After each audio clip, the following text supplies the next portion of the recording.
karena dia bisa menyebabkan kelemahan pada diri orang yang berpuasa. Baik. Kita lanjutkan pembahasan kita. Qala Al-Qadi Abu Suja' rahimahullahu taala, wa yukrahu shaumu yawm syakk illa an yuwafaqa 'adatan lah. Dan dimakruhkan untuk berpuasa pada hari yang diragukan, kecuali apabila bertepatan dengan kebiasaannya berpuasa. Jadi hari yang diragukan ini maksudnya adalah tanggal 30 dari bulan Sya'ban.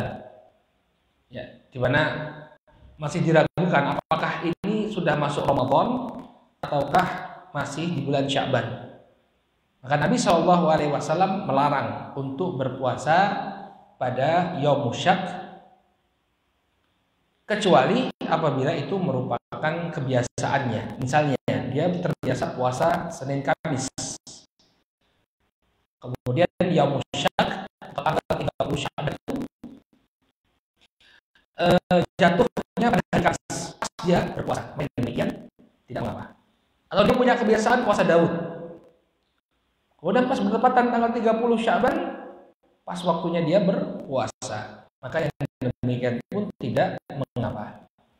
Hanya saja di sini beliau mengatakan yukrah, ya, dimakruhkan. Namun pendapat yang utama dalam mazhab Syafi'i hukumnya haram. Ya. Jadi bukan sekedar makruh saja, tapi haram. Dia berpuasa pada tanggal 30 Sya'ban, kecuali kalau memang sudah menjadi kebiasaannya. Qala Syekh Mustafa Bugha, huwa yaumul 30 min Sya'ban. Yang dimaksud dengan yaum syak adalah tanggal 30 dari bulan Sya'ban. Alladhi yashukku fihi an-nas hal huwa min Sya'ban aw Ramadan. Di mana manusia itu ragu apakah dia masih termasuk Sya'ban atau sudah masuk bulan Ramadan. Karena bisa jadi satu bulan itu jumlahnya 29 hari. Kalau jumlahnya 29 hari, maka hari yang ke-30 itu adalah hari pertama bulan Ramadan. Ya. Oleh karena itu dia disebut sebagai Yaum Syak. Lalu beliau jelaskan di sini wal mu'tamadu fi madhab at-tahrim. Yang muktamad, pendapat yang dipegang dalam madhab Syafi'i adalah pengharamannya. Ya. Jadi haram hukumnya berpuasa pada hari Syak kecuali sudah menjadi kebiasaan. Qala wala yasih, dan puasanya tidaklah sah. Tapi ingat tadi ya, kalau dia sudah memiliki kebiasaan maka tetap sah puasanya. Yang bermasalah adalah ketika dia tidak punya kebiasaan lalu dia berpuasa pada tanggal 30 Sya'ban, maka puasa tidak sahih. Di hadits Sa'd ibn Zufar qala kunna 'inda Ammar ibn Yasir radhiyallahu ta'ala anhuma. Dari hadis Sa'd bin Zufar, beliau mengatakan dahulu kami berada di sisinya Ammar bin Yasir radhiyallahu ta'ala anhuma, fa utiya bi syatin masliyah, maka didatangkan kepada kami kambing panggang, ya, atau kambing bakar. Faqala kulu, maka kemudian Ammar bin Yasir mengatakan, makanlah kalian. Fatanha ba'dul qaum faqala inni sha'im. Maka sebagian kaum tidak mau memakannya, lalu dia mengatakan sesungguhnya aku sedang berpuasa. Faqala Ammar, maka kemudian Ammar mengatakan man shama al-yaum alladhi yashukku fihi an-nas faqad asa Abul Qasim. Maka kemudian Ammar bin Yasir mengatakan barang siapa yang berpuasa pada hari yang diragukan oleh manusia, maka dia telah bermaksiat kepada Abul Qasim, yakni kepada Rasulullah sallallahu alaihi wa ala alihi wasallam. Ya, ini menunjukkan haramnya puasa pada yaum syak kecuali apabila dia telah terbiasa. Fayuhmal qaulul musannif yukrah ala karahati tahrim fayuwafiqul al-mu'tamad. Maka dibawalah ucapan al-musannif yakni Al-Qadi Abu Suja, ya, bahwa makruh di sini adalah makruh tahrim. Ada makruh tahrim, ada makruh tanzih. Kalau makruh tanzih itu ya makruh itu, tidak sampai kepada haram. Tapi yang diinginkan dengan karohah di sini adalah litahrim, pengharaman. Fayuwafiqul mu'tamad. Maka kalau kita katakan hukumnya haram, ini mencocoki pendapat yang mu'tamad dalam madhab Syafi'i. Kemudian ada tambahan dari Syekh Mustafa Bugha bahwa dalam madhab Syafi'iyah selain diharamkan puasa pada yaumul syak, juga diharamkan untuk berpuasa di paruh kedua bulan Sya'ban. Nah, ini juga haram berpuasa. Tapi sama dengan yaumul syak. Ya, kalau dia sudah terbiasa melakukan puasa, ya, maka tidak mengapa bagi dia untuk berpuasa. Yang diharamkan bagi yang tidak terbiasa berpuasa. Karena Nabi SAW beliau berpuasa di mayoritas hari di bulan Sya'ban. Kenapa? Karena memang kebiasaan beliau adalah berpuasa. Bagi siapa yang tidak punya kebiasaan berpuasa, namun kemudian dia berpuasa di pertengahan bulan Sya'ban, maka haram hukumnya. Ya. Atau dia tidak mendahului berpuasa terlebih dahulu di pertengahan bulan yang pertama. Tiba-tiba ketika masuk bulan Sya'ban di pertengahan, setelah nisfu Sya'ban mulai dia puasa. Ya, ini menurut mazhab Syafi'i haram hukumnya. Bukan hanya makruh saja, tapi haram. Ya. Maka pembahasan ini dibawakan oleh beliau, wa yuhram aidan as-saumu fi nisfi tsani min Sya'ban. Dan diharamkan pula puasa pada pertengahan kedua atau pada paruh kedua bulan Sya'ban. Ya. Dalilnya lima rawa Abu Dawud an Abi Hurairah anna Rasulullah sallallahu alaihi wasallam qala idza tasafa Sya'ban fala tasumu. Atau idza tasafa Sya'ban fala tasumu. Hadis dari Abu Hurairah radhiyallahu taala anhu bahwa Rasul sallallahu alaihi wasallam bersabda, apabila ya Sya'ban telah berada di paruh yang kedua, intasafa Sya'ban, apabila Sya'ban telah mencapai pertengahannya, fala tasum, maka janganlah kalian puasa. Ya. Jadi Nabi SAW melarang. Kemudian dalil lainnya, wa idza Tirmidzi idza baqiya nisfun min Sya'ban fala tasumu wa qala hasanun sahih. Dalam riwayat Tirmidzi ya, disebutkan apabila tersisa sebagian dari Sya'ban, maka janganlah kalian berpuasa. Kemudian At-Tirmidzi mengatakan hadisnya hasan sahih.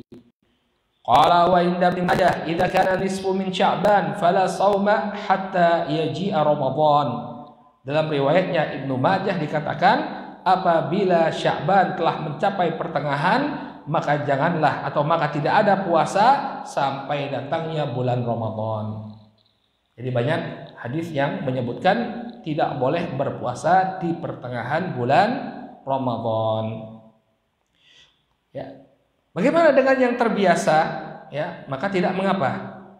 Ya, yang sudah terbiasa berpuasa, tadi puasa Daud atau puasa Senin Kamis, ya, maka tidak mengapa bagi dia untuk melanjutkan puasanya. Larangan ini hanya bagi orang yang tidak punya kebiasaan berpuasa atau tidak mendahului puasa di pertengahan Sya'ban ya dengan puasa di pertengahan awalnya.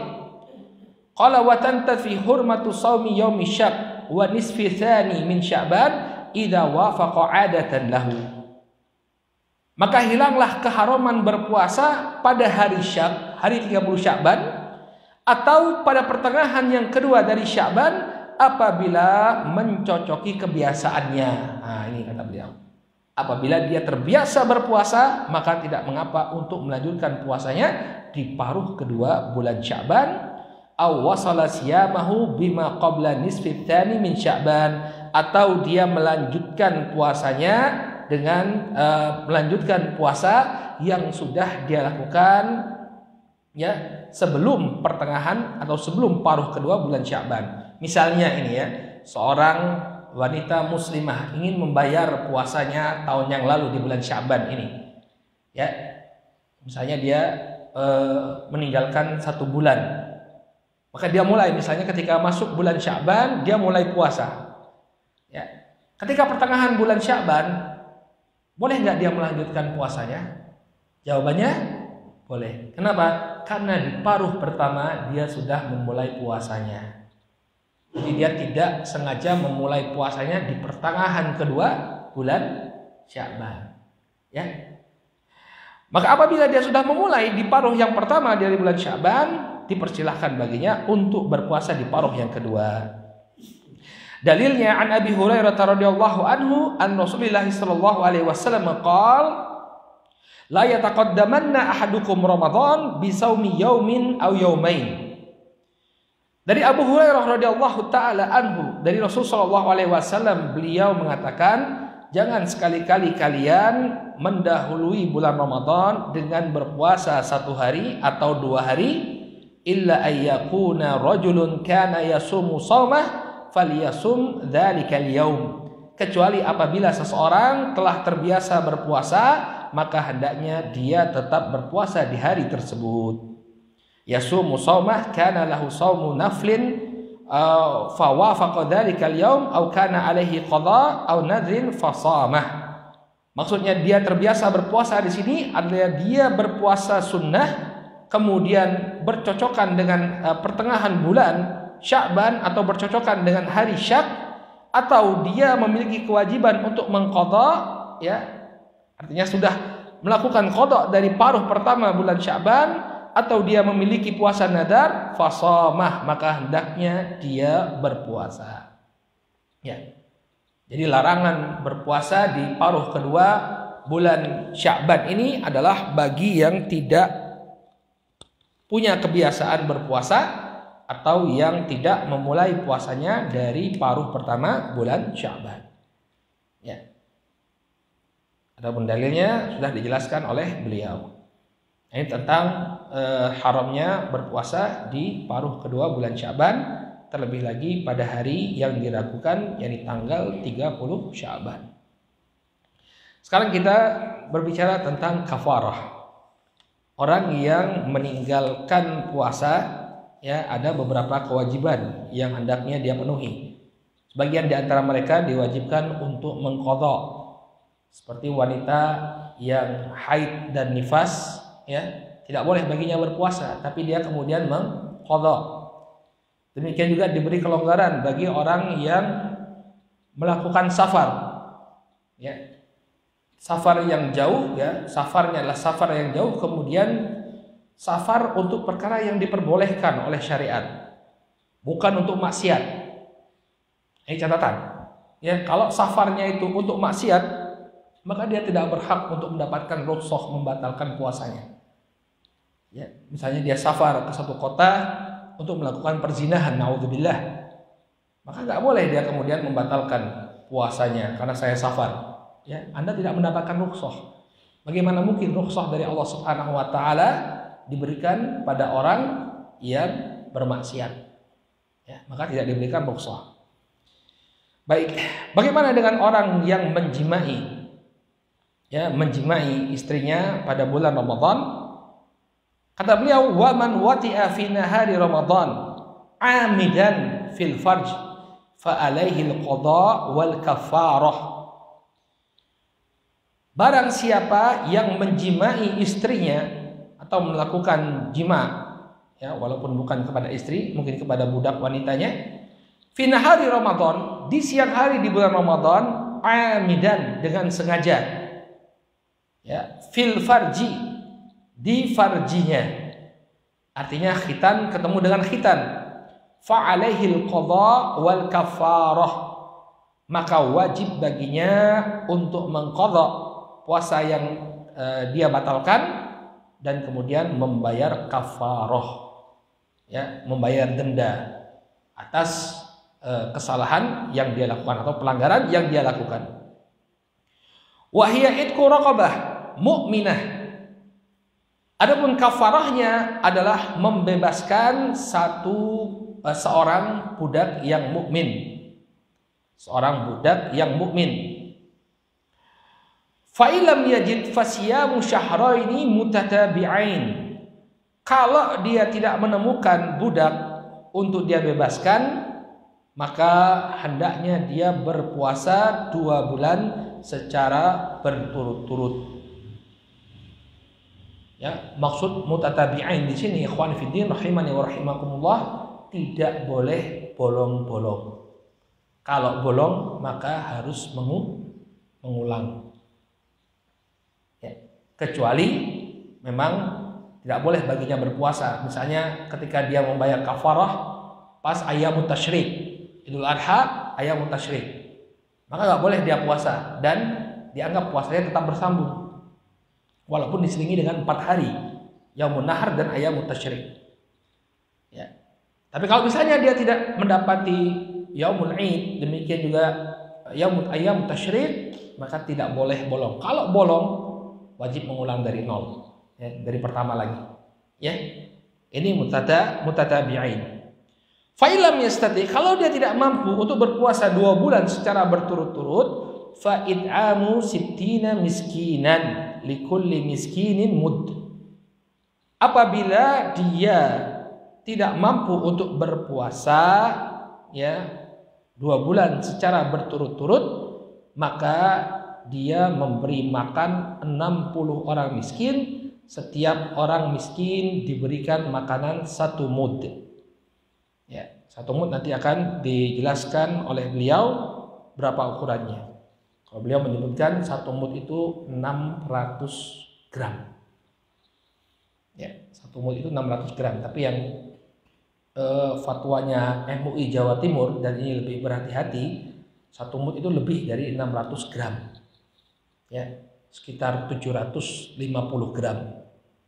Sehingga kalau kita bayar zakat fitrah itu kan 4 mud, kan 1 sok makanan pokok, 1 sok beras. Itu yang paling amannya adalah 3 kilogram. 1 sok itu 4 mud. 1 mud itu sekitar 750 gram. Ya, atau 729 gram kalau saya tidak salah. Maka digenapkan 750 gram kali 4. Jadi 3 kilo ini aman. Ya. Kalau 600 kali 4 cuma berapa? 2,4 kilogram. Ya. Nah, kalau dia tidak mampu untuk berpuasa 2 bulan berturut-turut, maka dia memberi makan 60 orang miskin. Setiap 1 orang miskin mendapatkan 1 mud. Dalilnya kata beliau, hadis yang diriwayatkan oleh Al-Imam Al-Bukhari dan Muslim dari sahabat Abu Hurairah radhiyallahu taala anhu. Qala bainama nahnu julusun inda Nabi sallallahu alaihi wasallam idz ja'ahu rajulun. Ketika kami sedang duduk-duduk bersama dengan Rasul sallallahu alaihi wasallam, tiba-tiba datang seorang laki-laki. Faqal, kemudian dia mengatakan, ya Rasulullah halaktu. Wahai Rasulullah, aku telah binasa. Qala malak. Kemudian Nabi SAW mengatakan, ada apa denganmu? Qala waqa'tu ala imra'ati wa ana sha'im. Ya, kata beliau, waqa'tu ala imra'ati ay jama'tuha. Aku telah menjimai istriku dalam keadaan berpuasa. Puasanya adalah puasa Ramadan. Ya, wa fi riwayatin fi Ramadan. Dalam sebagian riwayat disebutkan dia berpuasa di bulan Ramadan. Faqala Rasul sallallahu alaihi wasallam, maka Nabi sallallahu alaihi wa ala alihi wasallam bersabda, hal tajidu raqabatan tu'tiquha? Apakah engkau mendapati ada seorang budak yang bisa kau bebaskan? Ya, raqabah insanan mamlukah. Ya, seseorang yang menjadi budak. Apakah engkau mendapati ada budak yang bisa kau bebaskan? Qala la. Kemudian dia mengatakan tidak. Qala fahal tastati' an tasuma syahrayn mutatabi'ain? Apakah engkau mampu untuk berpuasa 2 bulan, ya, selama 2 bulan berturut-turut? Faqala la. Maka kemudian orang tersebut mengatakan tidak mampu dia. Faqala fahal tajidu id'ama sittina miskinan? Apakah engkau mendapati, ya, atau engkau bisa untuk memberikan makan kepada 60 orang miskin? Qala la. Laki-laki itu mengatakan tidak. Ya, jadi keadaannya sulit ya. Kemungkinan besarnya sahabat ini adalah orang yang miskin ya. Ini jelas ditunjukkan oleh hadis ya. Miskin kemudian sudah berusia lanjut. Miskin dan berusia lanjut. Kenapa? Ya, dia nggak bisa bebaskan budak. Dia nggak bisa berpuasa 2 bulan berturut-turut. Dan tidak bisa memberi makan 60 orang miskin. Qala famakatha Nabi sallallahu alaihi wasallam. Maka Nabi sallallahu alaihi wasallam pun diam ya, artinya tidak terjadi lanjutan pembicaraan antara beliau dengan Nabi sallallahu alaihi wasallam. Ya sudah. Fa baina nahnu ala dzalik utiyan Nabi sallallahu alaihi wasallam bi araqin fihi tamr. Maka tiba-tiba Nabi sallallahu alaihi wasallam diberi araqin fihi tamr. Wal araqu al-miktal. Dan araq di sini adalah al-miktal. Al-miktal kata beliau wi'aun yunsahu min waraqin nakhl. Keranjang yang dianyam dari daun-daun kurma. Jadi daun kurma dibuat keranjang. Maka didatangkan kepada Nabi sallallahu alaihi wasallam satu keranjang yang berisi kurma. Faqala aina sa'il? Maka Nabi sallallahu alaihi wasallam bertanya, mana orang yang tadi bertanya? Ya. Faqala ana, maka kemudian dia mengatakan, saya wahai Rasulullah. Qala khudh hadhihi fatasaddaq bihi. Ambil keranjang ini kemudian sedekahkanlah kurmanya. Ya. Jadi dia dibantu oleh Nabi sallallahu alaihi wasallam untuk bersedekah kepada 60 orang miskin. Ambil ini, ya, ambil kurma ini untuk kau sedekahkan. Faqala ar-rajul a'la afqari minni ya Rasulullah, a'la afqara minni ya Rasulullah. Apakah kurma ini disedekahkan kepada orang yang lebih fakir dariku pada wahai Rasulullah? Fa wallahi ma baina labitaiha yuridu al-haratain ahlul baiti afqaru min ahli baiti. Maka demi Allah tidak ada orang di antara dua labitai. Labitai itu artinya dua bangunan. Ya, dua bangunan yuridu al-haratain. Yang diinginkan oleh si orang ini adalah harratain. Dua harrah itu bekas lava, lahar. Jadi Madinah itu ya dikelilingi atau dikelilingi oleh dua lahar. Dulu di Madinah itu gunung Merapi. Kemudian dia mengeluarkan lahar, kemudian laharnya itu membeku sehingga membentuk gunung. Dan itu terletak di kedua sisi barat dan timurnya kota Madinah. Jadi kota Madinah di tengah, kemudian dua harrah ini ya mengapit kota Madinah. Oleh karena itulah Nabi Shallallahu Alaihi Wasallam ketika menghadapi pasukan Ahzab, orang-orang Quraisy dan Ghatafan yang bergabung untuk menyerang kota Madinah, beliau memanfaatkan keberadaan dua harrah ini ya dengan membangun khandak di antara keduanya. Jadi begini, ini harrah bekas lahar yang menjadi seperti gunung sehingga sulit untuk dilewati manusia. Kemudian di antara dua harrah dibuatlah khandak parit. Nah, Madinah itu adalah kota bainal harratain. Paham maksudnya? Maka kata laki-laki ini, tidak ada di antara dua harrah ini wahai Rasulullah, ahlul bait afqar min ahli baiti. Keluarga yang lebih fakir daripada keluargaku. Jadi jangankan memberikan ini kepada orang untuk disedekahkan. Justru kami inilah keluarga yang paling fakir yang membutuhkan sedekah. Fadhahikan Nabi sallallahu alaihi wasallam hatta badat anyabuh. Maka Nabi sallallahu alaihi wasallam kemudian tertawa sampai gigi taring beliau terlihat. Tsumma qala adhimhu ahlak. Berikanlah ini untuk makanan bagi keluargamu, ya. Maka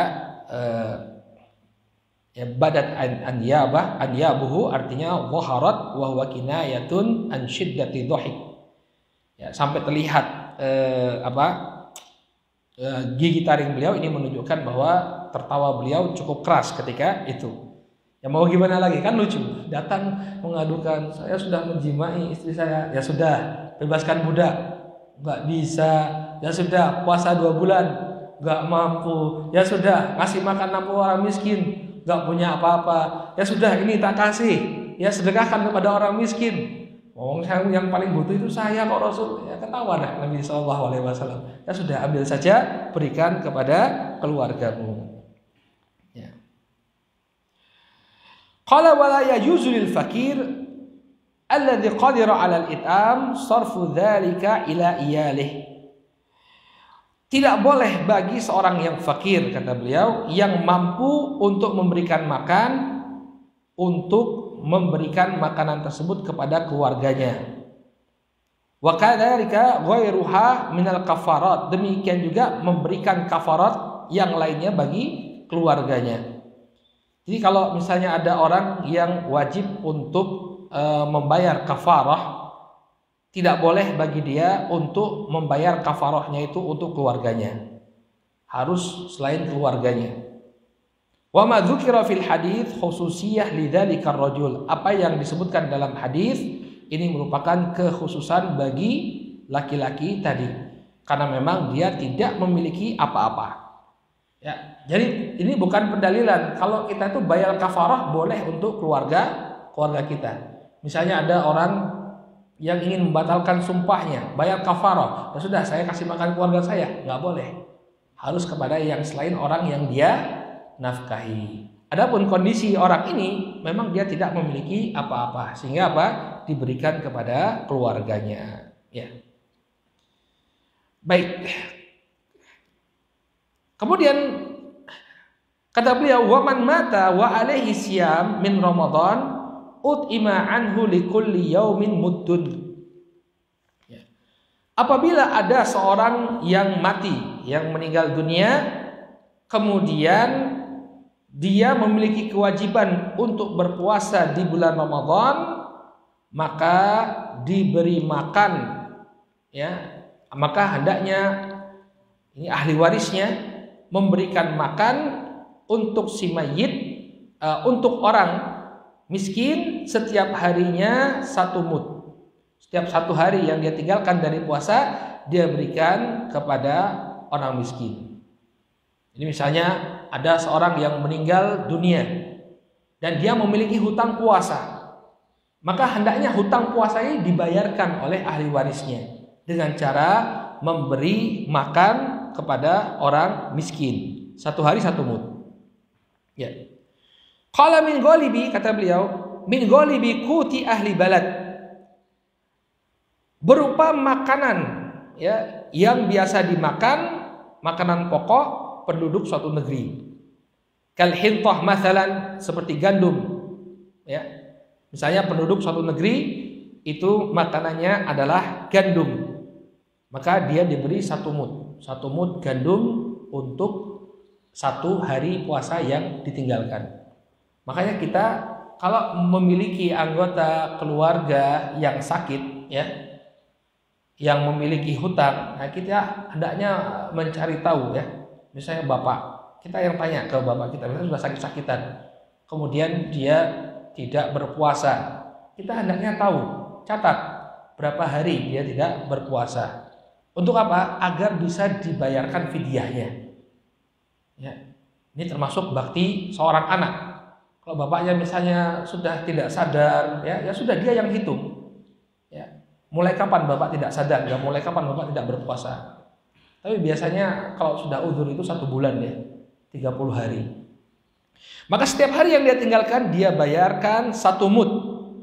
Al mud wal mud yusawi inaan muka'aban tulu harfihi, ya. Tulu harfihi 19 cm. Dan mud ini setara dengan sebuah wadah, ya, sebuah wadah yang berbentuk muka'aban. Muka'aban itu apa? Bujur sangkar. Bujur sangkar, ya. Kalau sisinya sama itu apa namanya? Kubus ya. Berbentuk kubus yang panjang sisinya 29 cm. Wa yuzan ma yasauhu situmi'ah ghiraman takriban, yang apabila ditimbang maka beratnya itu adalah 600 gram. Allah ta'ala alam. 29 cm itu lumayan tinggi loh ya. Nah, oh iya, 9,2 ya. 9, nah 2,9 ya akhi. 2,9 malah lebih kecil lagi. 9,2 cm ya.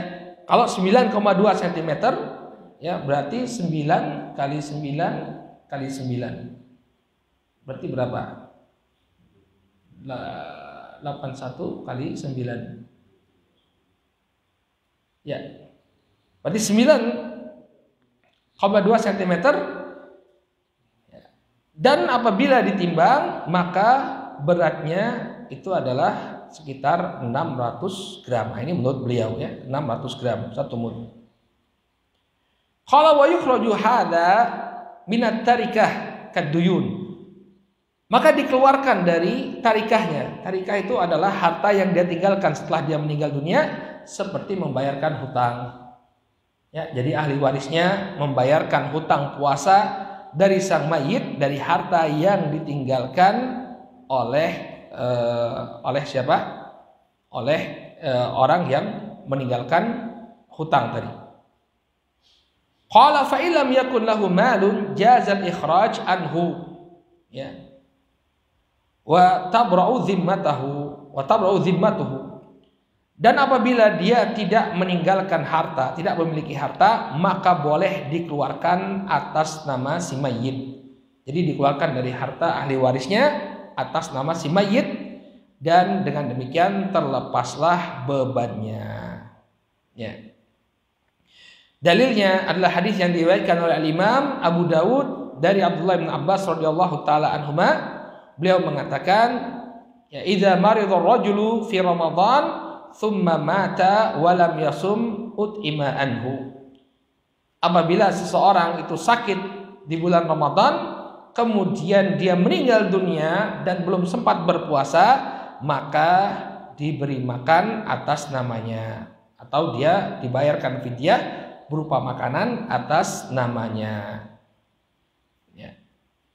Jadi ahli warisnya menghitung berapa hari yang dia tinggalkan, lalu dia bayarkan kepada fakir miskin ya makanan sesuai dengan hari yang ditinggalkan. Wa Tirmidzi wa sahaha waqfuhu an Ibnu Umar. Diriwayatkan oleh Al-Imam At-Tirmidzi dan beliau mensahihkan hadis ini mauquf, hanya sampai kepada Ibnu Umar. Artinya ini adalah ucapannya Ibnu Umar, tidak sampai kepada Rasul sallallahu alaihi wasallam.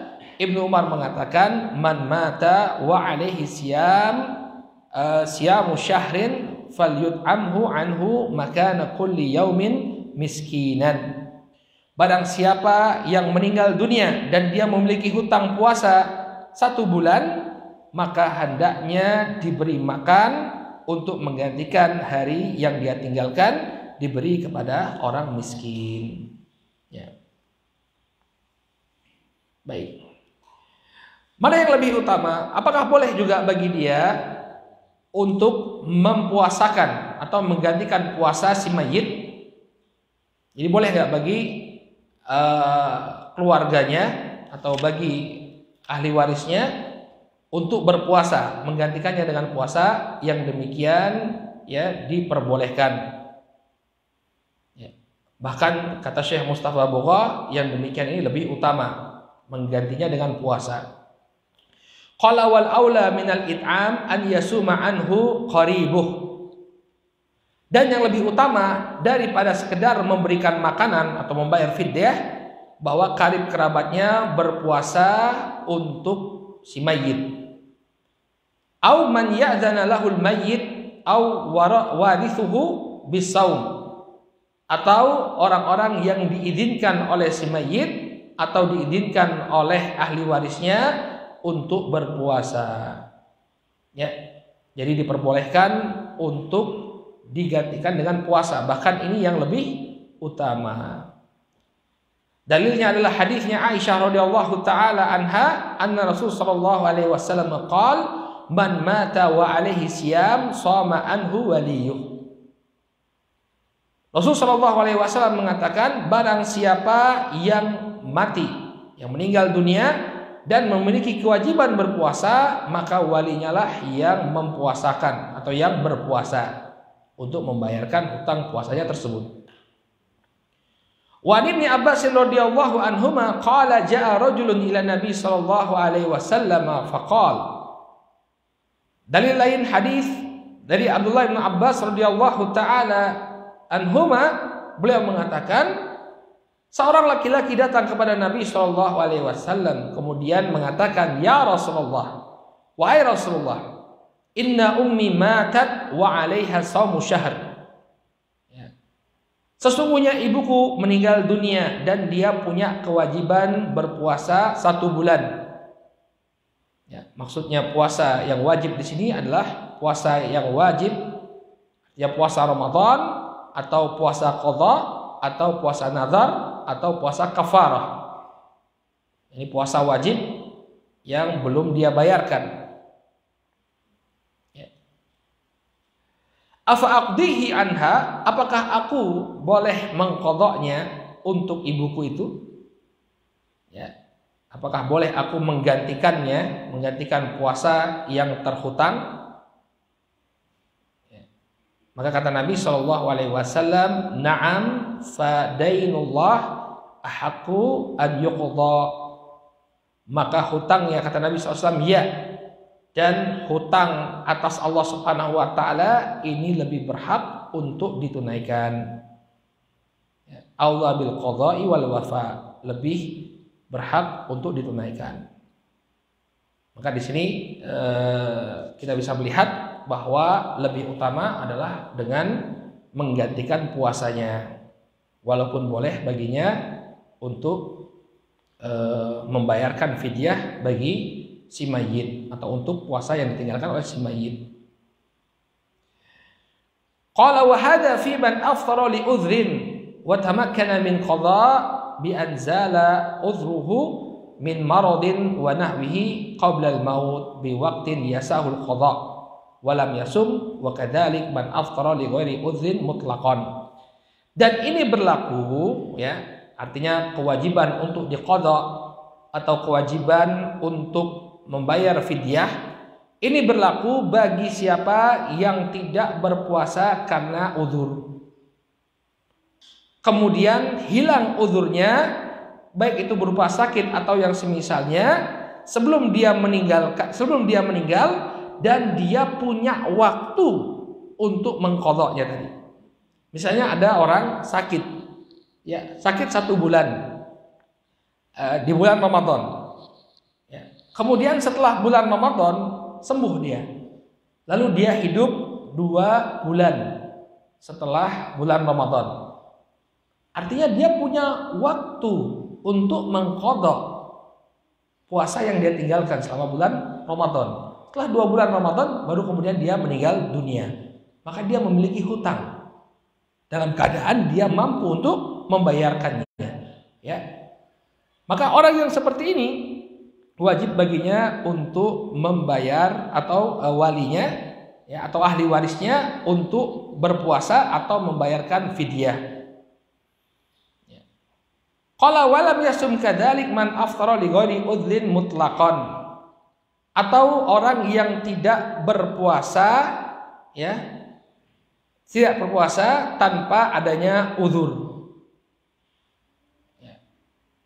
Tanpa adanya uzur. Jadi dia dibayarkan, memiliki kewajiban walinya ketika dia memiliki hutang tanpa uzur, dia tidak berpuasa, maka dia punya kewajiban untuk mengqadha puasanya tersebut. Kemudian ada waktu baginya untuk mengqadha tapi dia meninggal dunia, maka wajib bagi ahli warisnya untuk mengqadha atau membayarkan fidyah. Amma man aftara li udhrin wa lam yatamakkan minal qadha bi an mata qabla zawalil udhr aw ba'dahu bi waqtin la yasa'al qada fala qada'a anhu wala fidyah wala itsma alaihi. Adapun orang yang dia tidak berpuasa karena uzur, namun dia memang tidak punya waktu untuk mengqadha. Dia meninggal dunia sebelum dia punya waktu untuk mengqadha. Misalnya, ketika bulan Ramadan dia tidak berpuasa. Begitu selesai bulan Ramadan, ya, langsung meninggal dunia. Berarti kan dia tidak punya waktu untuk mengqadha. Maka yang demikian ahli warisnya tidak punya kewajiban untuk mengqadha. Ya, atau membayarkan fidyah. Atau ketika bulan Ramadan, ya, dia tidak berpuasa, kemudian setelah bulan Ramadan, ya, ada waktu sebelum dia meninggal dunia, tapi di waktu ini sakitnya belum hilang, sehingga tetap dia tidak mampu untuk berpuasa. Maka yang demikian kata beliau, fala qada anhu wala fidyah wala itsma alaihi. Tidak perlu dia qada, tidak perlu membayar fidyah, dan tidak ada dosa baginya. Kenapa? Karena memang dia tidak punya kesempatan untuk mengqadha. Jadi tidak ada sesuatu yang terhutang. Paham ya? Jadi ada beberapa kondisi. Ya, ada 3 kondisi. Yang pertama, orang yang tidak mampu untuk berpuasa, ya, di bulan Ramadan, kemudian ada kesempatan bagi dia untuk mengqadha puasa tersebut namun tidak dia laksanakan, maka keluarganya wajib untuk mengqadha dan membayarkan fidyah. Kondisi yang kedua, orang yang tidak berpuasa tanpa uzur, kemudian di luar bulan Ramadan dia punya kesempatan untuk mengqadha tapi tidak dia qadha, maka keluarganya wajib untuk membayarkan fidyah atau berpuasa, ya, atas namanya. Kemudian keadaan yang ketiga, orang yang tidak berpuasa di bulan Ramadan karena uzur, namun tidak mendapatkan waktu dan kesempatan untuk mengqadhanya, maka keluarganya tidak punya kewajiban untuk mengqadha puasanya dan juga tidak membayar fidyah, dan dia tidak juga berdosa. Baik. Ini keadaan orang-orang yang meninggalkan puasa di bulan Ramadan dan bagaimana kewajiban keluarga atas hutang puasanya.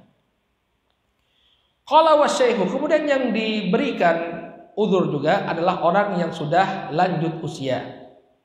Idza ajaza anis saum yuftiru wa yut'imu an kulli yaumin muddan. Maka orang yang sudah lanjut usia, apabila dia sudah lemah, tidak mampu lagi berpuasa, maka hendaknya dia berbuka dan memberi makan setiap hari yang dia tinggalkan 1 mud. Ya. Ini bagi orang yang sudah lanjut usia dan tidak lagi mampu untuk berpuasa. Ya. Kemudian wal hamilu wal murdi, orang yang hamil dan menyusui. Ini dalam mazhab Syafi'i, orang yang hamil dan menyusui ini terbagi menjadi 2 keadaan. Kalau yang dia khawatirkan hanya dirinya sendiri, maka dia wajib mengqadha. Kalau dia khawatirkan dirinya dan juga bayinya, maka dia wajib mengqadha dan membayar kafarah. Ya. Kata beliau, ya, wal hamilu wal murdi in khafata ala anfusihima aftarata wa alaihimal qadha. Seorang wanita yang hamil dan menyusui, apabila dia mengkhawatirkan pada dirinya, dia khawatir dirinya, ya, karena dia hamil dan menyusui, dia merasakan lemah, aftarata wa alaihimal qadha, maka hendaknya dia berbuka dan wajib untuk mengqadha. Wa in khafata ala auladihima aftarata wa alaihimal qada'u wal kafarah. Adapun kalau dia mengkhawatirkan anak-anaknya, ya, kalau dia, yakni orang yang hamil dan menyusui ini mengkhawatirkan anak-anaknya, maka hendaknya dia berbuka dan wajib baginya untuk mengqadha dan membayar kafarah. Jadi double. Kalau dia khawatir terhadap dirinya saja, maka dia cukup membayar qadha, cukup mengqadha. Namun apabila dia mengkhawatirkan anaknya, maka dia membayar qadha dan kafarah. Qala wa dalla ala jawazil fitr lil hamil wal murdi ma rawahu Anas bin Malik, ya, ahadu bani Ka'ab radhiyallahu anhu anna Rasul sallallahu alaihi wasallam qala, dan dalil yang menunjukkan bolehnya seorang wanita yang hamil dan menyusui untuk tidak berpuasa adalah hadisnya Anas bin Malik radhiyallahu anhu, bahwa Rasul sallallahu alaihi wasallam mengatakan, innallaha tabaraka wa ta'ala wada'a 'alil musafir as-saum wa syatrus shalah. Sesungguhnya Allah Subhanahu wa taala telah meletakkan, ya, atau telah membebaskan dari seorang musafir puasa dan sebagian salat. Maksudnya wada'a artinya khaffafa bi taksiri shalah wa rakhasa fil fitr ma'al qada. Maksudnya Allah Subhanahu wa taala telah meringankan bagi seorang musafir dengan salat qasar, kebolehan untuk mengqasar salat. Salat yang 4 rakaat diqasar menjadi 2 rakaat. Wa rakhasa fil fitr ma'al qada, dan memberikan keringanan dalam puasa, ya, untuk berbuka namun diqada. Jadi yang menunjukkan bahwa seorang yang safar boleh baginya untuk berbuka namun wajib untuk mengqadha. Dengan syarat bahwa safarnya itu adalah safar yang tawil, safar yang jauh. Kemudian safarnya adalah untuk perkara yang mubah, bukan safar yang maksiat. Qala wa anil hubla wal murdi as-saum, demikian juga Allah telah meringankan bagi seorang wanita yang hamil dan menyusui, ya, Allah telah meringankan puasanya. Artinya boleh bagi dia untuk tidak berpuasa. Jadi boleh bagi wanita yang hamil dan menyusui untuk tidak berpuasa. Tapi ingat, kebolehan di sini bukan berarti harus, ya. Apabila seorang wanita, karena wanita itu berbeda-beda, ada di antara mereka yang kuat. Kalau dia mampu untuk berpuasa dan tidak memudaratkan dirinya dan janinnya, maka jangan dilarang untuk berpuasa. Karena masing-masing wanita itu berbeda-beda. Ada yang kuat, ya, yang penting sahurnya banyak misalnya, ya, kemudian nggak banyak kerjaan di rumah, ya. Maka silakan saja bagi dia untuk berpuasa, tapi boleh bagi dia untuk meninggalkan puasa. Kafarahnya bagaimana? In khafata ala anfusihima aftarata wa alaihimal qadha. Menurut mazhab Syafi'i, apabila sang wanita ini mengkhawatirkan dirinya, maka hendaknya dia berbuka dan wajib untuk mengqadha, ya. Jadi wajib untuk mengqadha. Wa in khafata ala auladihima aftarata wa alaihimal qadha wal kafarah. Apabila dia mengkhawatirkan anaknya, baik itu anak yang dalam kandungan atau anak yang sedang disusui, maka hendaknya dia berbuka dan wajib baginya untuk mengqadha dan membayar kafarah. Ya. Jadi kalau dalam mazhab Syafi'i itu, kalau yang dikhawatirkan itu satu orang, maka cuma qadha saja. Tapi kalau dia mengkhawatirkan anaknya, berarti yang dikhawatirkan ada 2 orang, dia dan anaknya, baik anak yang sedang dia susui ataupun anak yang berada di dalam janinnya, maka double, ya, dia mengqadha dan juga membayar kafarah. Dan sebagaimana yang kita ketahui ada khilaf di kalangan para ulama, ya, tapi inilah pendapat yang muktamad dalam mazhab Syafi'i. Kalau wanita hamil atau wanita yang menyusui, ya, kalau dia mengkhawatirkan dirinya saja, maka dia membayar, dia mengqadha. Kalau yang dia khawatirkan adalah anaknya, maka selain mengqadha, dia juga membayar kafarah. Dalilnya kata beliau, marwahu Abu Dawud anna Ibnu Abbas radhiyallahu anhuma qala fi qoulihi ta'ala wa 'alal ladzina yutiqunahu fidyatu ta'amil miskin qala athbatat lil hubla wal murdi'. Ya. Dalam hadisnya dalil yang kata beliau apa yang diriwayatkan oleh Al-Imam Abu Dawud bahwa sahabat Abdullah bin Abbas mengatakan ketika menafsirkan firman Allah Subhanahu wa taala, dan bagi siapa yang tidak mampu dia membayar fidyah, ya, membayar fidyah dengan memberi makan orang miskin, kata beliau athbatat lil hubla wal murdi. Ini juga ditetapkan bagi wanita yang hamil dan menyusui. Ya. Wa fi riwayatin wal hubla wal murdi idza khafata yakni ala auladihima aftarata wa at'amata. Nah, ini riwayat apa? Dalilnya.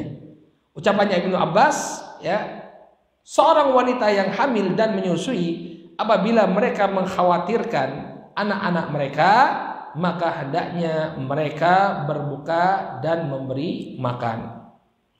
Ya. Jadi selain mengqadha, dia juga memberi makan, membayar fidyah. Baik. Kemudian berapa ukurannya? Nah, sekarang beliau akan bahas, ya, ukuran yang tepat dalam membayar fidyah. Qala an kulli yaumin muddun wa huwa ridlun wa thuluthin bil iraqi. Setiap harinya dia membayar 1 mud. Untuk setiap hari yang dia tinggalkan membayar 1 mud, yaitu 1 ritel, ya, 1/3 ritel Irak. Ini ukuran yang ma'ruf di masa Al-Qadi Abu Suja. Ya, 1 mud mereka punya ukuran 1/3 ritel Iraqi. Ya. Namun kata beliau, ini catatan yang sangat penting bagi beliau. Aqulu walladhi arahu anna hadhil mud yanbaghi an yuqaddar fi hadhil ayyam. Ya, min mutawassiti ma ya'kuluhun nas. Kata beliau, apa yang menjadi pendapatku, ya, apa yang menjadi pandanganku, bahwa mud di sini, 1 mud sebagai pembayaran fidyah ini sudah sepantasnya untuk diukur dengan ukuran hari ini, ya, sesuai dengan makanan yang pertengahan yang dimakan oleh manusia. Jadi bukan bentuknya itu adalah bahan makanan pokok mentah, enggak. Tapi apa yang dimakan oleh manusia, ukuran pertengahan yang dimakan oleh mereka. Kemudian beliau perjelas, bimakna an yuqaddar mutawassitan nafaqatil fard fil yaum min ta'amin wa syarabin wa fakihatin wa nahwi dzalik, yaitu hendaknya ditentukan dari perkara pertengahan yang dimakan oleh seseorang dalam sehari berupa makanan, minuman, kemudian buah-buahan dan yang semisalnya. Ya. Jadi makanan yang diberikan itu adalah makanan jadi, sesuai dengan apa yang dia makan. 1 porsi makanan yang dimakan oleh seseorang. Kenapa? Lianna ta'aman nas al-yawm laisa huwal qamh awis syair awit tamar awiz zabib wa nahwiha. Karena makanan orang sekarang itu bukanlah biji gandum, bukanlah syair. Syair itu jelai. Dia sejenis gandum tapi agak berbeda. Ya, kalau kita bilang sekarang itu seperti apa? Oat. Tahu oat, Quaker oat. Ya, jelai. Awit tamar. Ya, orang juga tidak memakan tamar lagi, atau zabib, atau anggur kering. Enggak, orang enggak makan itu lagi. Ya. Ya. Wa qallama najidu hatta al-fuqara yaktafuna bil khubzin awil rus wa nahwihima duna idamin min lahmin wa samanin wa nahwiha. Maka amat sedikit yang kita temukan bahkan orang-orang fakir yang mereka mencukupkan diri hanya makan roti saja atau makan beras saja tanpa adanya lauk, baik itu berupa daging ataupun berupa minyak samin dan yang semisalnya. Jadi kata beliau kurang tepat kalau hanya diberikan beras saja, beras mentah saja. Tapi diberikan apa yang biasa dimakan oleh manusia. Misalnya di negeri kita, ya, yang dimakan oleh kita adalah nasi. Kemudian apakah ada orang yang makan nasi saja? Tidak. Orang makan nasi dengan lauk pauk dan sayurnya. Ya, sehingga kalau ingin membayar fidyah, maka berikanlah makanan ya lengkap dengan lauk pauknya. Ya. Qala fala yujzi'u ya fi taqdiri, maka menurutku memberikan bahan makanan mentah saja ini tidaklah cukup. Ya. An-nuftiya fi hadhil ayyam bima dunahul fuqaha fil kutub, maka tidaklah mencukupi bagiku, menurut pandanganku, kita memberikan fatwa di hari ini dengan apa yang disebutkan oleh para fuqaha di kitab-kitab mereka. Kalau zaman dahulu mungkin, tapi zaman sekarang kata beliau yang demikian tidaklah cukup, li'anna ma dunuhu kana huwal muallaf atau ma'luf wal ma'ruf fi ta'ami amatin nas fi azmanihim, karena apa yang mereka tentukan itu adalah apa yang dikenal berupa makanan keumuman manusia di masa mereka. Wallahu ta'ala a'lam. Jadi orang zaman dahulu ya memang mereka biasa misalnya makan itu hanya kurma saja ya. Bahkan Nabi alaihissalatu wassalam di masa beliau alaihissalatu wassalam ya, ada sebagian orang yang bertanya kepada sebagian istri Nabi SAW, apa yang dimakan oleh Nabi SAW di rumahnya. Maka dijawab oleh Aisyah radhiyallahu taala anha bahwa yang mereka makan itu adalah aswadan. Ma makna aswadan? Apa yang dimaksud dengan aswadan? At-tamru wal ma', kurma dan air saja. Maka ini cukup untuk makanan pokok mereka. Namun di hari ini menurut beliau ya tidak cukup untuk memberikan bahan mentah saja, namun hendaknya apa yang bisa dimakan oleh manusia berupa makanan pokok beserta lauk pauknya. Wallahu taala alam. Ya. Jadi menurut Syekh Mustafa Bugha, fidyah itu hendaknya dibayarkan ya dalam bentuk makanan yang siap makan beserta lauk pauknya. Ya, mungkin diberikan dalam bentuk apa? Nasi kotak misalnya. Nasi kotak diberikan dalam bentuk nasi kotak. Qala wal maridu wal musafir safaran tawilan yuftirani wa yaqdiyan. Kemudian termasuk orang yang diberi uzur adalah orang yang sakit dan seorang musafir yang menempuh perjalanan jauh, kemudian hendaknya mereka berbuka dan mengqadha. Ya. Hanya saja sakit di sini, apakah setiap sakit itu diperbolehkan untuk berbuka? Jawabannya tidak. Namun sakit yang apabila dia berpuasa maka akan semakin memudaratkan atau akan menghambat penyembuhannya. Ini syarat sakit yang diperbolehkan baginya untuk berbuka. Ya ini apa? Yang pertama, sakit yang akan semakin memberatkan dia atau memudaratkan dia ketika dia berpuasa, atau akan terhambat penyembuhannya ketika dia berpuasa, maka boleh baginya untuk berbuka. Adapun musafir, ya, maka syaratnya pertama safarnya adalah safar yang tawil, safar yang panjang. Kemudian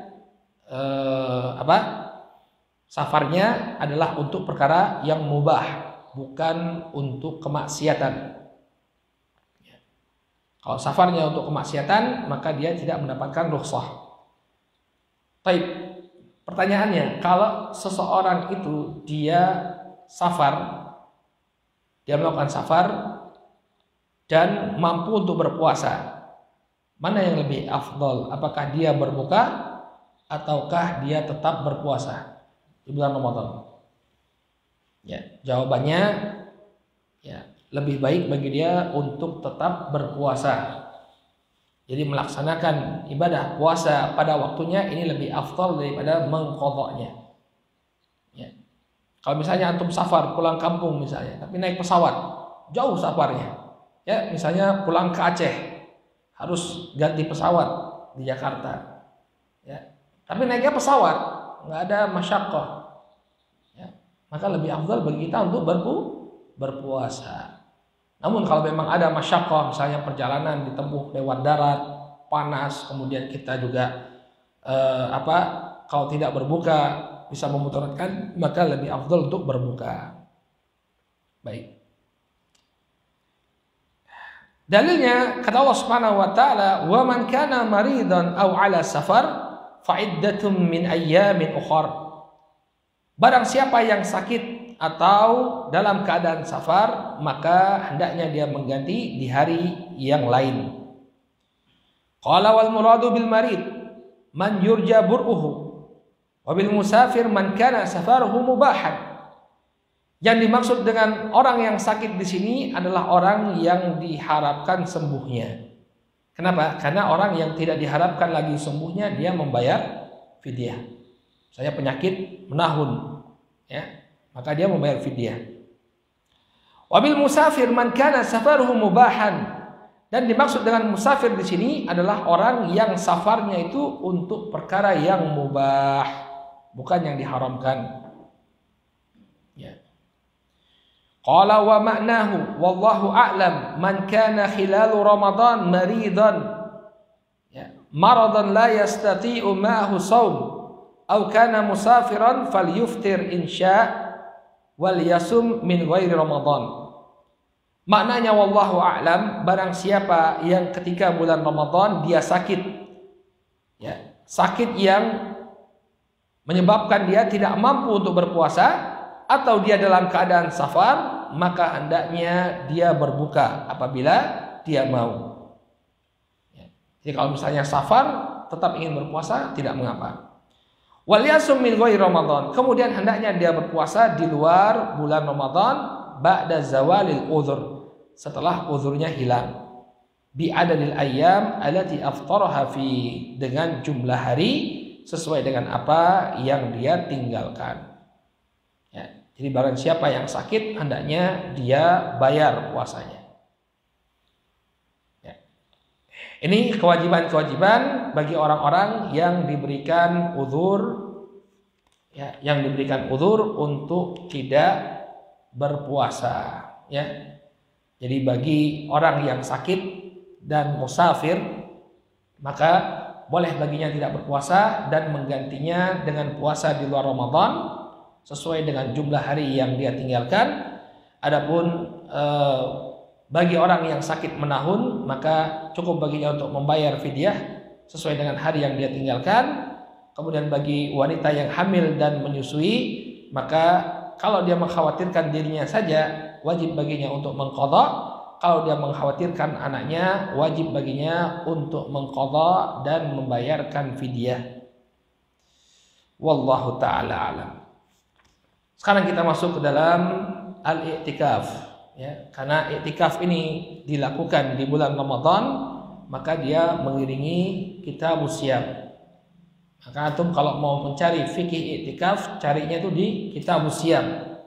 Karena kenapa? Karena al-ghalib i'tikaf itu dilakukan di bulan Ramadan. Walaupun boleh untuk beriktikaf di luar bulan Ramadan. Qala faslun wal i'tikafu sunnatun mustahabbatun walahu syartan an-niyatu wal lubthu fil masjid. Pasal, dan i'tikaf itu adalah sunnah mustahabbah dan dia memiliki dua syarat. Yang pertama niat, yang kedua berdiam di masjid. Qala al-i'tikaf masdar i'takafa ay aqama fi makanin wa lazimah wal lubthu bi ma'na. Al-i'tikaf adalah masdar dari fi'il i'takafa, artinya tinggal di satu tempat dan menetapi tempat tersebut. Memiliki makna yang sama dengan al-lubth. Al-lubth maknanya al-i'tikaf, yakni tinggal di suatu tempat. Dalilnya tentang pensyariatan i'tikaf, an Aisyah radhiyallahu anha zaujin Nabi sallallahu alaihi wasallam, anna Nabiy sallallahu alaihi wasallam kana ya'takifu al-ashr awakhir min Ramadan hatta tawafahu Allah, thumma i'takafa azwajuhu min ba'dih. Kata Aisyah radhiyallahu taala anha bahwa Nabi sallallahu alaihi wasallam dahulu beriktikaf di 10 akhir Ramadan. Di 10 malam terakhir Ramadan atau 10 hari terakhir bulan Ramadan beliau beriktikaf hatta tawaffahullah, sampai beliau diwafatkan oleh Allah. Tsumma takafa azwajuhu min ba'dih. Kemudian istri-istri beliau beriktikaf sepeninggal beliau. Maksud i'takafa azwajuhu ay ba'da wafatihi. Maksudnya setelah wafatnya Nabi sallallahu alaihi wasallam, maka istri-istri beliau tetap beriktikaf di masjid.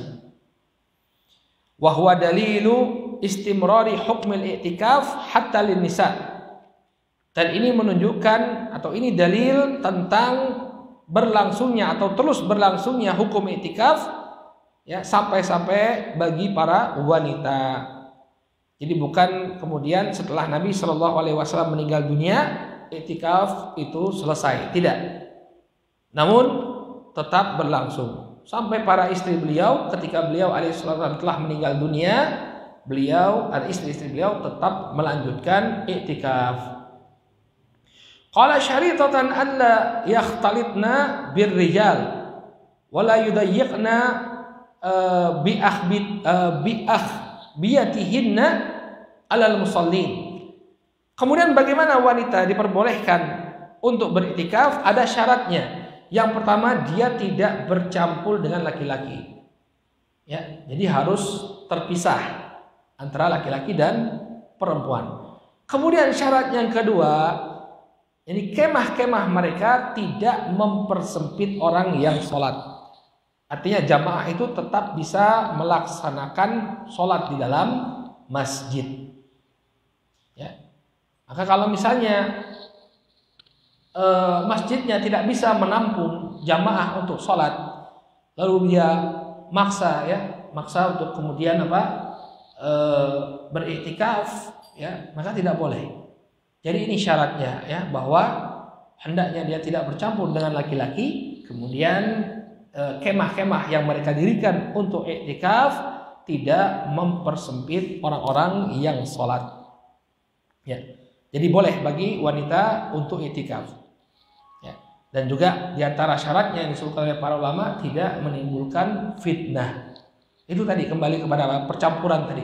Artinya kalau harus ke WC, harus ke belakang, ya, harus sama tempatnya dengan laki-laki, nggak boleh, ya. Jadi harus ada jarak antara laki-laki dan wanita, harus terpisah tempatnya. Ya. Ini penting bagi kita kalau ingin menyelenggarakan i'tikaf. Ya, jangan sampai malah muncul fitnah. Kemudian kata beliau di sini bahwa syarat i'tikaf yang pertama adalah niat, kemudian tinggal di masjid. Walaupun hanya sesaat, artinya tidak disyaratkan i'tikaf itu harus 1 hari atau harus 1 malam. Maka barang siapa yang misalnya dia datang ke masjid, ya, bainal maghrib wal isya misalnya, ketika dia sholat antara sholat maghrib dan sholat isya, dia niatkan untuk i'tikaf, maka dia mendapatkan pahala i'tikaf. Ini pendapat yang kuat dari kalangan para ulama bahwa i'tikaf, ya, kadarnya itu adalah sesaat saja. Ketika dia masuk ke masjid niat i'tikaf, maka terhitung i'tikafnya. Jadi tidak mesti harus 1 hari 1 malam, ya, masuk maghrib keluar maghrib lagi, enggak. Jadi berapapun waktu yang dia niatkan untuk i'tikaf, maka teranggap i'tikafnya. Kemudian bagaimana apa yang dia lakukan ketika i'tikaf? Wala yakhruj minal i'tikaf al-manzur illa li hajatil insan. Dan janganlah dia keluar dari i'tikaf yang dinadarkan kecuali untuk menunaikan hajatnya. Ya, kalau dia misalnya bernazar untuk iktikaf, kemudian dia niatkan waktu tertentu, misalnya saya berniat untuk iktikaf di masjid ya selama 1 malam. Maka selama 1 malam itu tidak boleh bagi dia keluar kecuali untuk hajatul insan. Ya. Au uzrin min haidin au maradin, atau uzur berupa haid atau sakit, la yumkinu al muqamu ma'ah, yang tidak mungkin dia tunaikan bersama iktikafnya. Jadi mau tidak mau dia harus keluar. Ya. Jadi kalau misalnya seseorang sudah bernazar untuk iktikaf, maka harus dia tinggal di masjid. Tidak boleh bagi dia keluar kecuali kalau memang ada hajat, seperti harus buang air. Tidak boleh dia melakukannya di dalam masjid, kan dia harus keluar. Ya, yang demikian tidak mengapa. Baik. Kemudian kata beliau, an Aisyah zaujin Nabi sallallahu alaihi wasallam, dari Aisyah radhiyallahu taala anha, istri Nabi sallallahu alaihi wasallam, beliau mengatakan, wa in kana Rasul sallallahu alaihi wasallam la yadkhulu alayya ra'sahu aw la yudkhilu alayya ra'sahu wa huwa fil masjid fa urajjiluhu, wa kana la yadkhulu al-bait illa li hajatin idza kana mu'takifan. Dalilnya adalah hadis dari Aisyah radhiyallahu taala anha, riwayat Bukhari dan Muslim, ya, bahwa dahulu Nabi sallallahu alaihi wasallam beliau memasukkan kepala beliau ke kamarku. Jadi rumahnya Aisyah atau kamarnya Aisyah itu berada di samping masjid. Sehingga Nabi sallallahu alaihi wasallam ketika beriktikaf beliau bisa memasukkan kepala beliau ke rumahnya Aisyah. Fa'urajjiluhu, kemudian aku menyisir rambutnya Rasul sallallahu alaihi wasallam, wa kana la yadkhulul bait illa li hajatin idza kana mu'takifan, dan Nabi enggak pernah masuk ke dalam rumah ketika beliau iktikaf kecuali apabila ada hajat. Jadi bukan kemudian keluar masuk, ya rumahnya dekat masjid, iktikaf, kemudian keluar masuk ngambil makanan, kemudian balik lagi, kemudian ada apa, kangen sama anaknya, balik lagi, enggak. Ya, hukum iktikaf itu asalnya adalah dia berdiam di masjid. Ya. Qala wa wadihun annahu la budda min an tahsulal mubasyarah bitarjil wal ghusl. Dan wadih bahwa, dan jelas sekali bahwa dengan dengan mandi dan juga dengan tarjil, menyisir, ini terjadi persentuhan. Jadi tidak mengapa ya terjadi persentuhan dengan istri ketika sedang melakukan iktikaf, tidak batal iktikafnya. Ya. Qala wa yabtulu bil wata'. Tapi ya batal iktikaf itu apabila dia melakukan hubungan suami istri. Misalnya malam hari, ya malam hari kemudian dia iktikaf, lalu dia hajat sehingga pulang ke rumahnya. Lalu kemudian di rumah ya dia ketemu istrinya malam-malam, sudah lama iktikaf, kemudian melakukan hubungan suami istri, maka iktikafnya tersebut batal. Walaupun asalnya tadi diizinkan bagi dia, boleh bagi dia, tetap dalam keadaan iktikaf. Jadi kalau kita pulang ke rumah karena adanya sebuah hajat, kita keluar dari masjid karena sebuah hajat, ini kita tetap dihukumi sebagai muktakif. Kenapa? Karena keluarnya ada hajat. Tapi ketika keluar ada hajat, pulang ke rumah ketemu istri, lalu berjima, maka ya keluarlah kita dari hukum iktikaf. Paham maksudnya?